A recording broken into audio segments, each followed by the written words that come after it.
Vous avez sans doute remarqué cette grande tour sur le Champ de Mars à Paris. La tour Eiffel, symbole de Paris et de la France. Elle a été construite il y a plus de 130 ans à l'occasion de l'Exposition universelle de Paris de 1889, pour le centenaire de la Révolution française. Le projet est né en 1880, parmi une centaine d'autres idées, comme par exemple un phare en granit, ou un édifice enjambant la Seine.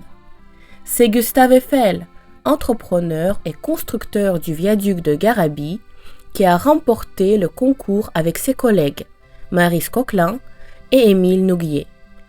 Les travaux ont débuté le 26 janvier 1887, malgré la pétition avec pas moins de 300 signatures d'artistes, contre cette asperge de métal. « C'est moche, ça défigure Paris, il faut tout arrêter », disait-il.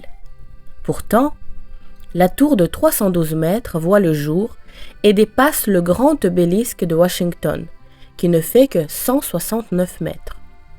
Avec seulement un accident mortel à déplorer lors de la construction, mais là encore, en dehors du temps de travail, elle reste le plus haut monument dans le monde jusqu'à 1930.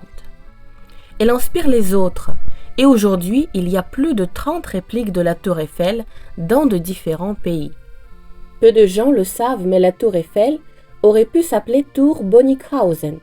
C'est le nom de naissance de Gustave Eiffel, dont les parents étaient originaires d'Allemagne, d'une petite ville qui s'appelait Eifel. Ainsi, à sa naissance, le célèbre architecte s'appelle Gustave Bonnickhausen Eiffel.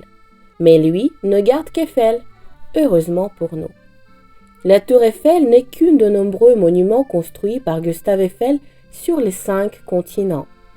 En ce qui concerne cette dame de fer, elle se compose de 3 millions de pièces et de 2 500 000 de rivets. Son poids total avec le socle est de 10 000 tonnes.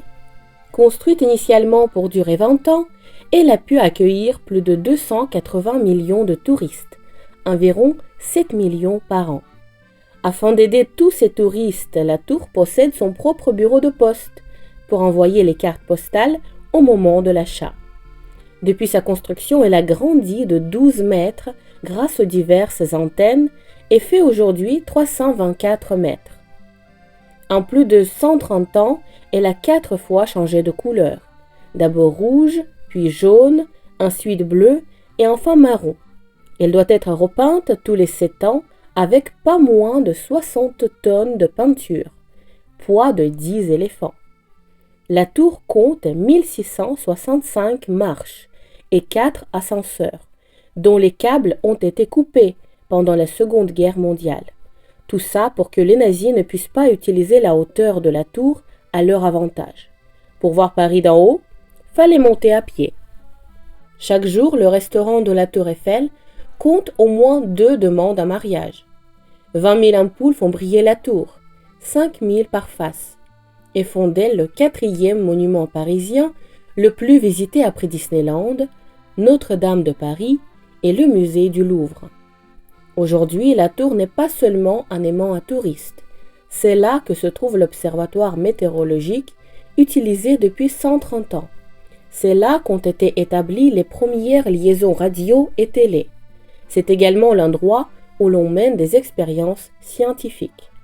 Cependant, ce lieu inestimable a bien une valeur qui s'élève à 434 milliards d'euros, bien loin du Colisée en Italie, 91 milliards d'euros, et de Sagrada Familia en Espagne, 90 milliards d'euros.